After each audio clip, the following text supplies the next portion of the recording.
আনন্দ সংবাদ যারা ডিম খায় না তাদের জন্য এই রেসিপিটা, তা স্কিপ না করে দেখতে থাকো। ভাবলাম যে সকল বন্ধুরা ডিম খায় না আর ক্রিসমাসে একটাও কেক খাবে না তাই কখনো হয়, তাই এই ভাবনা চিন্তা নিয়ে চলে আসলাম আজকে সম্পূর্ণ এটা নিরামিষ একটা কেক। তাহলে চলো শুরু করা যাক। প্রথমেই একটা বাটির মধ্যে বেশ কিছুটা ড্রাই ফ্রুটস নিয়ে নিলাম, যেমন টুটি ফুটি, কালো কিশমিশ, এক মুঠো কাজু আর সাদা কিশমিশ। এবারে এখানে নিয়েছি জুস, ম্যাঙ্গো জুস নিয়ে নিলাম 10 টাকার দামের এখানে জুস। আর এই জুসটাকে ভালো করে দিয়ে একদম ভিজিয়ে রাখবো প্রায় 2 থেকে আড়াই ঘন্টার মতন। এবারে একটা বাটির মধ্যে আগে থাকতে আমি ফুটিয়ে রেখে ঠান্ডা করে নিয়েছি দুধ 120 গ্রাম। এবারে এখানে অ্যাড করব চিনি। তার আগে আমি এখানে তেলটা অ্যাড করে নেব। 20 গ্রাম তেল দিয়ে দিলাম। এবারে ভ্যানিলা এসেন্স দিয়ে দিলাম 2 গ্রাম। তারপরে দিয়ে দিলাম চিনির গুঁড়োটা আমি এখানে কম দিয়েছি, 100 গ্রাম মতন চিনি গুঁড়ো করে নিয়েছি। তারপর চিনির গুঁড়োটা দিয়ে দিলাম। এরপরে 470 গ্রাম ময়দা দিয়ে দিলাম, ভালো করে এটাকে মেখে নিলাম। এবার 120 গ্রাম আমুল দুধ নিয়ে নিলাম, সেটাকেও দিয়ে দিলাম। আর ক্যারামেল রাইস করে রেখেছিলাম, সেই ক্যারামেল রাইসটাও দিয়ে দিলাম।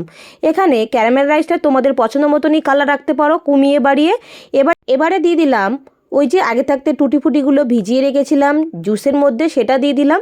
তারপরে দিয়ে দিলাম 3 গ্রাম বেকিং পাউডার, 1 গ্রাম বেকিং সোডা, তারপরে 2 চামচের মতন ভিনিগার দিয়ে ভালো করে মিশিয়ে নিলাম। ওইদিকে গ্যাসের উপরে একটা হাঁড়ি বসিয়ে দিয়েছি, একটা স্ট্যান্ড দিয়ে প্রিহিট করে নিয়েছি 10 মিনিট।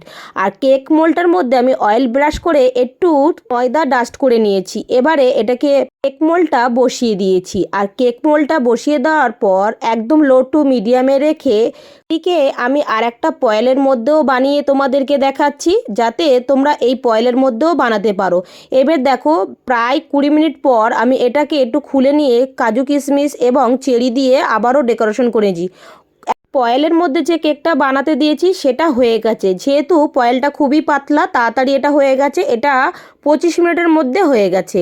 আর এদিকে দেখো কেক মোল্ডটা আরেকটু বাকি আছে, তাই আমি আরেকটু সময় নিয়ে বানিয়ে নিলাম কেকটা। টোটাল আমার এখানে 45 মিনিট সময় লেগেছে। আর হ্যাঁ, কে কোথা থেকে ভিডিওটা দেখছো অবশ্যই কিন্তু কমেন্ট করো, তবে তো ধন্যবাদ জানাবো নাকি। আর এই পয়েলের যে কেকটা আমি বানিয়েছি সেটা পুরোপুরি আমার অর্ডারই ছিল, তার জন্য ভাবলাম আমাদের নিজেদের জন্য একটা বানানো যাক, তাই বাড়ির জন্য এটা বানিয়েছি। আর ওটা একদমই একটা ডেলিভারি ছিল, তাই ডেলিভারি করে দিয়েছি।